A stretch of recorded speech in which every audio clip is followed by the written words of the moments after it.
Guys, so I went ahead and got this book. It came in a couple of days ago, and my boys decided that they wanted to have Cuss's Best Banana Pancakes. So I followed the recipe.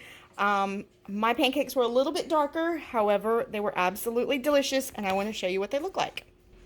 So this is what my pancakes look like, and here is my caramel sauce. And then there are my bananas with cinnamon on it. Let me show you what the final product looks like. Okay, so this is what my plate looks like. I am going to have some sausage with mine, but oh my god, these are amazing.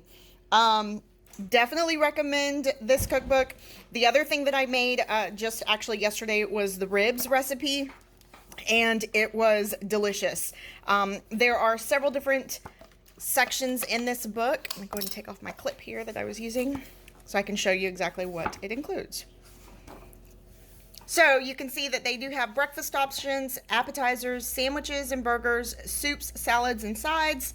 There's also some entrees, desserts, and then drinks. So yeah, if you get a chance and you want to try the book out, I definitely would recommend it. These are amazing, absolutely amazing.